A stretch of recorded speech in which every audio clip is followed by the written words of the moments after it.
je vous fais le serment de ne jamais trahir le Congo. À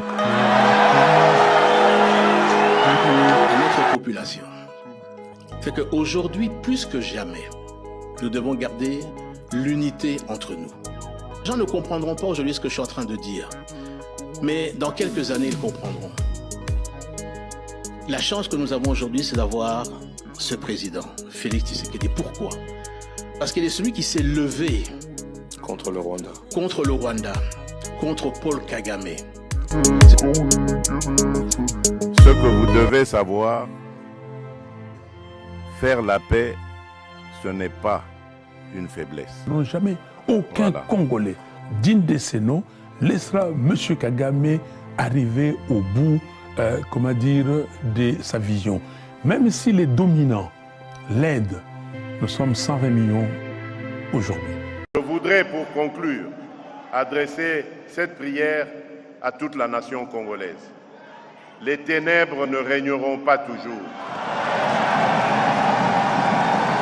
Bonjour à tous, merci pour la confiance, merci Bandekognon, ce séquence beaucoup l'andabiso et ça vous a vraiment makasi.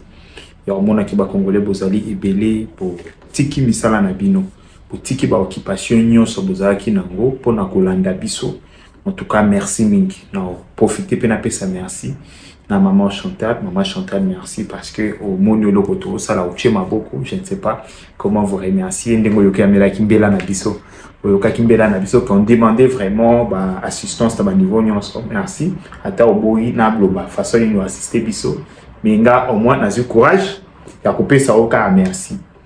Bandeko, le lot tozali le 8, je pense le 8 janvier 2026. Le président de la République, Félix Antoine Tshisekedi, a sali deuxième tour na Angola, na semaine moko. Oui. Dans un pays sérieux, dans un pays normal, tout le monde sera paniqué. Parce que comment le président de la République, la même semaine, mais na 2026, ça sali 2 tours. C'est 3 jours. Le président de la République, lundi, a en Angola. Et jeudi, il y a un en Angola. Parce que le président d'Angola, qu'est-ce qui ne va pas? C'est un qui paragnon sur Wana. A tikake les kate, pour aider le pour comprendre que quelque chose est à l'ito, quelque chose est au sala. Quand on a mis qu'il fouiller, on a eu information, on a appelé Sabino, tout simba on a la pincette, on a confirmé les binotés, mais l'information à disposition de Bisso. Après quelques temps, la présidence de Lorenzo Aolongwa, président de l'Union africaine, à cause de la médiateur, il y a dialogue. Donc, à Mikolo Koya, il y a dialogue na Kinshasa. Dialogue na Kinshasa, oyo angolais aux la médiateur, et non Senko. Parce que le président de la République pense que la Senko fait partie du problème. Senko pe azali na problème na kati makambo tokoluka. Yango aboyi problème o ezali basango et akokata problème. Donc, le président de la République a dit déjà qu'il a vu déjà oya kozwa contre Rwandais. Il s'est dit que maintenant comme nous le Congolais photo fanda to solula lwa bandekonyo so ba kosenga, asengi ba angolais o ba ozala neutre. Baya bafandisa biso tout ce aux un dialogue et salama opposition armée où ils allaient soutenir la Rwanda, opposition non armée où ils allaient financer la Rwanda, opposition religieuse où ils allaient financer la Rwanda, tous les oppositions na classe eza ko diriger batu ba sangana ba mona nini ba kosala. Donc mikolo koya bo ka moite ceux qui vont moni opposition religieuse, opposition armée, opposition non armée ba sangani na pouvoir en place bazali ko solo là. Bo ka moite wana ezali information o na zui libino bande kwa Tosha TV. Na yeko pesa bino donc yango moni le président la même semaine a kendaki Angola première fois tant kendaki ko tuna le président angolais avec qui ko expliquer yepé situation ndenge bazomonela ba bi bato façon pour seule façon okangela bango eza moko biso to sa quitter to longwa na botutu nyonso ya ba dialogue topesa bango ba dialogue tout balingi tozalaka na ba accord na maboko comme ça ata tobundi tobundana ba accord na maboko wana ezali stratégie tobundana ba accord na maboko et non totikela bango ata mwa porte moko boya dialogue parce que na minute oyo le Rwanda n'a plus rien à nous reprocher. Le Rwanda oui reprocher biso te ke balingi li solo te to solo la ki na ye to signaki na accord donc so ka salignon sur mta comme je l'accord M23 to solo la ki na ye to signaki accord donc même l'opposition armée, l'opposition religieuse, l'opposition non armée, tous on a bango lisusu accord, comme ça to banda kubundana ba accord na biso. Donc c'est ce qui va se faire Mikolo Koya boka moité pour l'année le président a été 2 fois na Rwanda. Là ce sont les informations à notre possession. Dans l'obité que ça parole évangile. Bande ko boyebi ke a on a touche à TV, to bundisa ka fake news, to bundisa ka information à lokuta. Tout ça la kan sorte information à lokuta les katé. Yango moni na yena na tose sabino ki tozo ngona na ba pincette na pesi bino yango parce que source na ngeza fiable eza pe source assure mais est-ce que ça réalité wana nzambe mutola kisabiso boyebi te pona ni na otika porto ya ofungwa donc c'est comme ça pour la situation sur le terrain pesaka à bongo oui situation sur le terrain ezaka à bongo ba ndeko ya M23 ba ko profiter kaka na malheur ya ba congolais ba ko profiter kaka na liwa ya Congo pour ba misa la publicité pour ba ça la comment je peux dire publini na bango donc ba travailler sur visibilité na bango ONI a outi ko publier accord mususu et comme na ko lembisa oui ba accord ya ONI a ngwe comme na ko lembisa et mani rapport pardon et comme na ko lembisa na rapport ya ONI ba lobini le Rwanda a 2 bataillons na Congo. 2 bataillons, je pense, composés là-bas, 7000 hommes. Oui. Le Rwanda, la même optique. Ba généraux rwandais, mutuba repère sa mitindo. La même optique.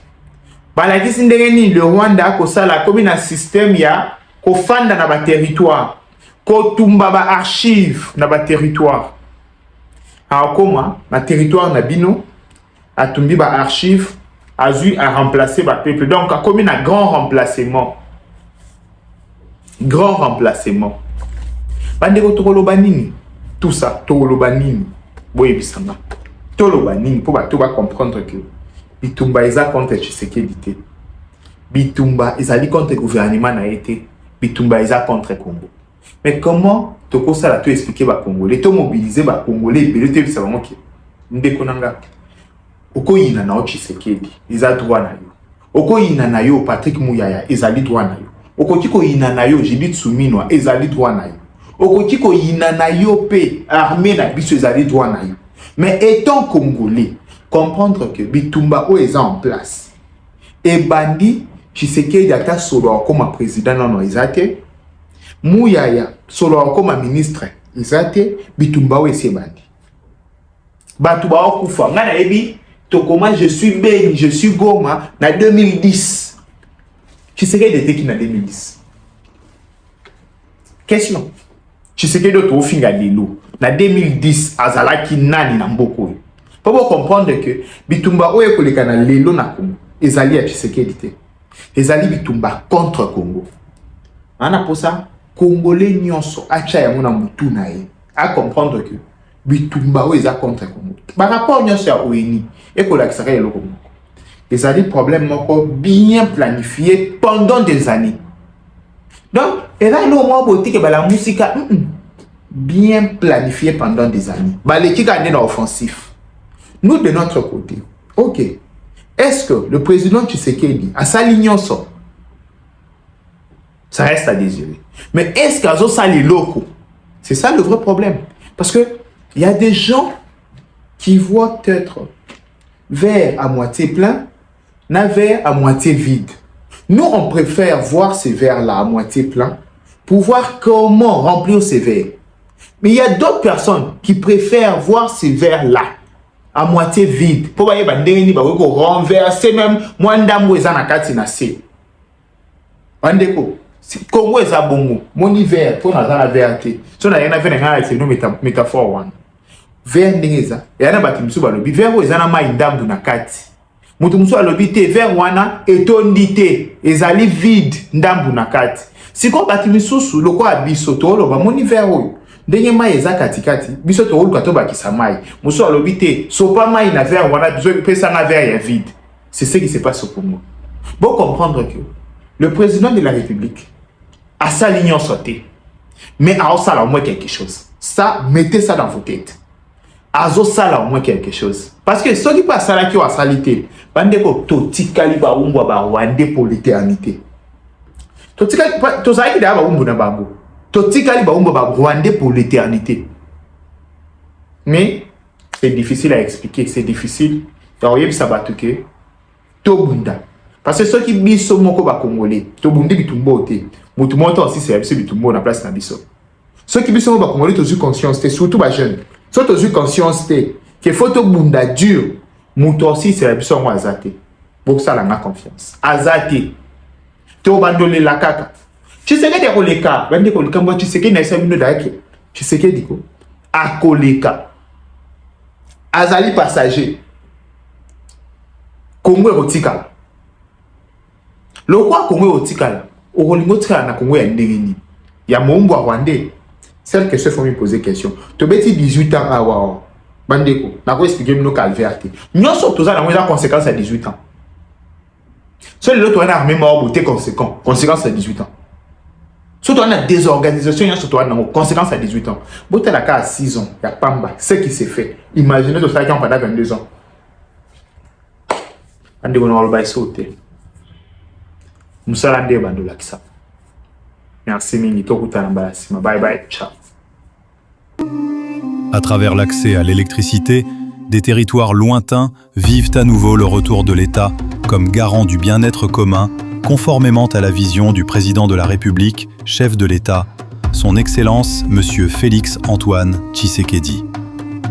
Dans sa démarche d'équité énergétique, l'ANSER étend progressivement ses interventions sur l'ensemble du pays, en accordant une priorité aux zones les plus touchées par la précarité énergétique. Dans l'espace Grand Équateur, sous l'égide du ministre des Ressources hydrauliques et de l'électricité, son Excellence Aimé Molendo Sakombi, 2 centrales solaires photovoltaïques sont développées simultanément. À Bonga-Ndanga, dans la province de la Mongala, à Basankusu, dans la province de l'Équateur. Ces projets marquent une étape importante dans l'accès à l'énergie moderne dans ces territoires. Accompagnant la mise en œuvre sur le terrain, le directeur général de l'ANSER, M. Cyprien Mussimar, fait état d'un niveau d'avancement significatif. Basankusu, construction d'une centrale de 700 kW crête, avec un taux d'exécution de travaux estimé à 96%. Bonga-Ndanga, construction d'une centrale de 300 kW crête pour un taux d'exécution de travaux à hauteur de 85%.